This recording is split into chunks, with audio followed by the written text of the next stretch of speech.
Hello guys, my name is Timothy Kibi. So today we are going to look at osteoporosis. Osteoporosis is first of all, osteoporosis is a metabolic bone disorder usually characterized by reduced bone mass, and the cause of that and the end product of that is actually fractures, which is the main manifestation of this disease. So before we continue, if you are new to this channel, you can subscribe and like. So let's start from the definition of the osteoporosis. Then we will go to we are going to pathophysiology, risk factors, and lastly clinical manifestations or the signs and symptoms of osteoporosis. Now, fine. Let's start with the definition of osteoporosis. Osteoporosis is actually defined as porous bone. Actually, because the bone becomes brittle, that's why we say it's a porous bone, due to the activity of osteoclasts and osteoblasts. So the main definition of osteoporosis is a metabolic bone disorder characterized by loss of bone mass, increased bone fragility, and increased fractures. Loss of bone mass. There is loss of bone mass because we have increased activity of osteoclasts. There is increased bone resorption, which outsmarts the activity of osteoclasts, which outsmarts the activity of osteoblasts. So there is increased activity of osteoclasts than the activity of osteoblasts. That's why we have loss of bone mass, increased bone fragility. The bone becomes fragile because of increased resorption, and the resulting thing is fractures, because the bone is now weak, right? The bone is weak, and we don't and bone formation is reduced. That's why we have fractures. Now, the reduced bone mass is caused by imbalance of processes that influence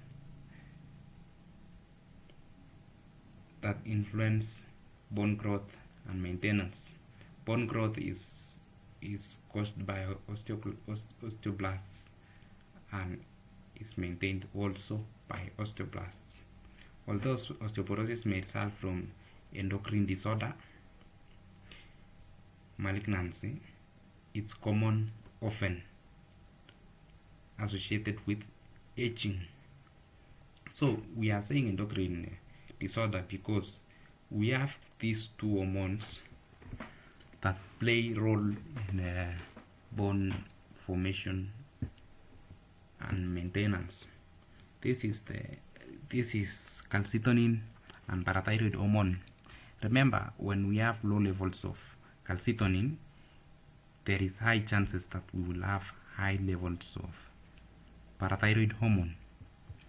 Calcitonin is always released when we have high levels of calcium in the body. To mean, when we have high levels of calcium in the body, there is increased bone resorption and increased activity of osteoclasts. So it increases the levels of calcium in blood, because calcium is released from the bone to the blood, and to counteract that one, the body stimulates the release of calcitonin so as to lower calcium levels in the body. And the way calcium levels is lowered in the body is mainly by two means. The first one is to be deposited in the bone, and the second one is excretion through the kidneys. Now, we were talking about calcitonin. Secondly, when there is high levels of parathyroid hormone. Remember, parathyroid hormone is released when there is low calcium levels in the blood. So to mean there is increased bone formation, and when calciton and when parathyroid hormone is released, there is high chances that it will increase the activity of osteoclasts, and there is increased bone resorption. So the removal of calcium from the bone into the blood weakens the bone, and so the endocrine disorder that cause osteoporosis is low calcitonin levels or increased parathyroid hormone levels. Now, let's look at pathophysiology of osteoporosis. It's characterized by reduced bone mass. We have seen that. Deterioration of bone matrix. Bone matrix is actually the outer part of the bone, the white part, the part that's strong and has high and has calcium and phosphorus. Diminished bone architecture and strength. We are, see this decreased bone architecture is common actually in the vertebra, where when we have osteoporosis, then you will see that the vertebra starts to curve. So normal homeostatic bone turnover is altered. Bone resorption rate maintained by osteoclasts is greater than bone formation rate maintained by osteoblasts. This results in reduced total bone mass. Now we know that bones become progressively porous, brittle, and fragile. They fracture easily under stress and would break normal bone. They fracture easily under stress that would not break the normal bone, because now the bone is weak and can easily fracture under very little stress. This occurs mostly as compression fractures, especially at the point where we have the weight-bearing areas like the lumbar region. We have also the hip joint. Hip is where we will have most of the fractures, because that's where a lot of pressure is exerted, and also the wrist can break. These fractures may be the first clinical manifestations of osteoporosis. Remember that osteoporosis is a disease that progresses slowly, and you cannot easily detect, because it's a chronic disease. It can take a long time before it can be detected, and usually the first clinical manifestation is fractures. Gradual collapse of vertebra may be asymptomatic with the development of kyphosis. This is actually where you will see people having cuffed back, where their thoracic region is cuffed backwards, usually backwards. Kyphosis is in two ways. It can curve inwards or backwards. So the thoracic region will be curved upwards, outwards, and then mainly the lumbar region can be curved inwards in young people, but usually in aged people you will have the whole vertebral column curved outwards from the thoracic region to the lumbar region, curved outwards. So that's why you see, as people age, they start bending and use walking sticks, because of the curvature of the vertebra. The postural changes result in the relaxation of the abdominal muscle and protruding abdomen. You see those people who are aged also, you can see the abdomen is protruding, and sometimes they tend to tie with something because it's protruding. This is because of the relaxation of the abdominal muscles. Age-related dose begins soon after big bone mass is achieved. Of course, at 40 years, actually, there is no more bone formation. If there is, then it's very little. Calcitonin, which inhibits bone resorption and promotes bone formation, is decreased. We had said that low calcitonin levels cause decreased bone formation. Estrogen, which inhibits breakdown, also decreases with aging. This is common in women where at the age of around 45 to 50, when they reach menopause, estrogen levels decreases. And actually, when estrogen levels decreases, there is no bone formation, and those women are predisposed to osteoporosis. Now, women at puberty have high levels of estrogen, and that's why you see those women have high bone development, like they develop hips. They develop hips because of the activity of estrogen. Yeah, usually this estrogen is actually involved in, it's a big player in development of bones, and more so, for that matter, hips in women. We have also parathyroid hormone. When it increases, we have increased bone resorption and increased calcium levels in blood, causing hypercalcemia. You can just look at this. This is almost still normal. There is very little influence here. It has not been involved. The vertebra has not been involved so much, and you can see the bend is very small. As we continue, you will see vertebra is involved more. At 15 years after menopause, you can see it continues to curve more. Here you see after 25 years. Now this, when the person becomes old, starts to bend too much. You can see it bends and forms this hump.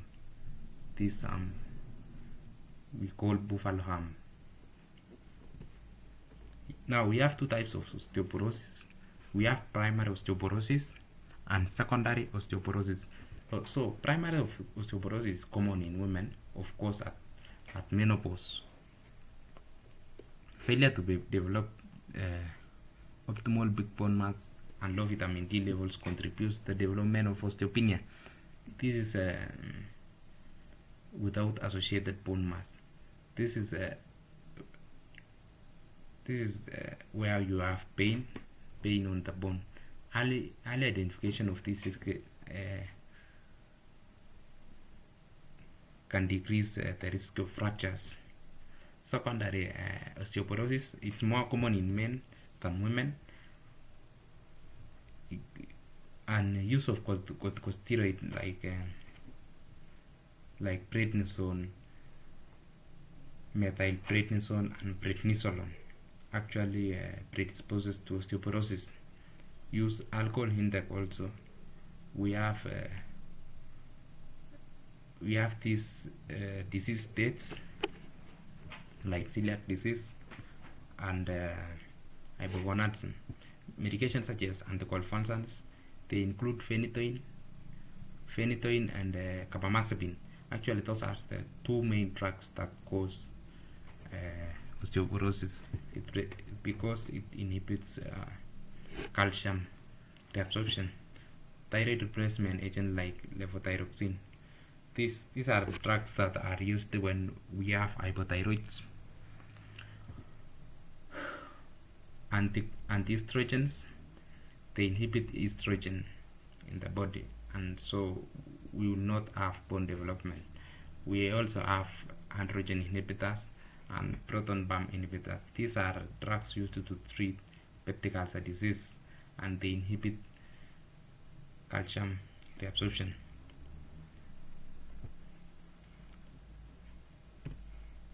We have risk factors. So risk factors, one of them is familial history. When you have positive familial history where your family members have osteoporosis, you are also predisposed to osteoporosis. We have female gender. We have discussed that female are more exposed to osteoporosis. Being thin or having a small frame, actually being thin actually means that even bone formation is a problem, because maybe there is reduced reabsorption in the body. To mean also there is low reabsorption of calcium. Menopause. We have discussed that at menopause there is reduced bone formation. Low calcium intake. Remember, calcium always plays a role in bone formation, and when we have low calcium in the body, to mean there is no bone formation, and osteoporosis can occur. Vitamin D deficiency. Remember, vitamin D actually is responsible for the absorption of calcium in the kidneys and gastrointestinal system. So when we don't have vitamin D, to mean calcium is not reabsorbed, and bone formation is impaired. Some medications such as anticonvulsants, we have said phenytoin and carbamazepine are actually the main drugs that predisposes an individual to osteoporosis, because it inhibits calcium absorption by inhibiting calcium pump. Corticosteroids, the main three drugs are prednisone, and methylprednisolone. These are the drugs actually that they are usually used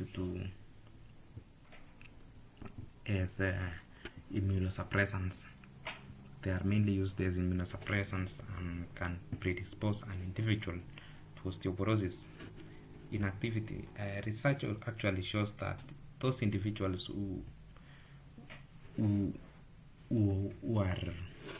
are inactive, or they don't do too much, they are just sleeping, or they sit down, or they actually don't perform physical activities, are actually have low bone formation, and they can be predisposed to osteoporosis. Cigarette smoking and alcohol. We also have chronic diseases. Chronic diseases like those of the gastrointestinal system, and those diseases of the kidneys actually causes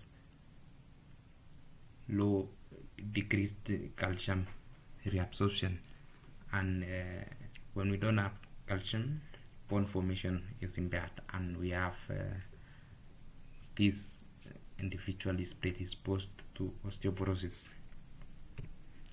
Now let's look at clinical manifestations. What are the signs and symptoms of osteoporosis? Now the first one is loss of height.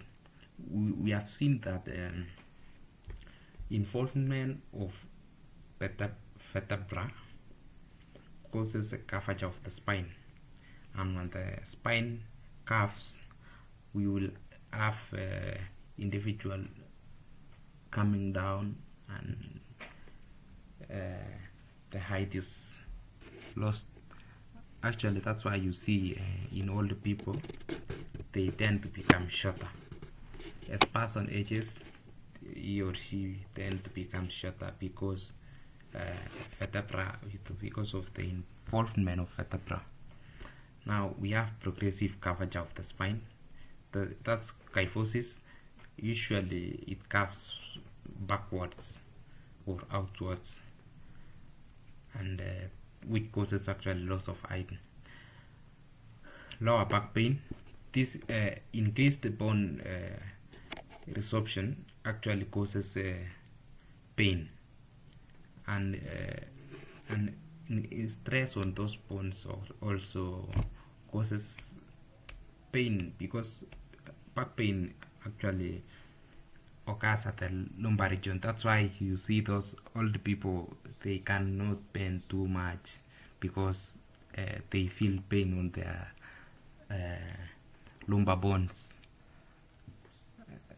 because they are more involved in osteoporosis. Fractures of the forearm, spine, and hip as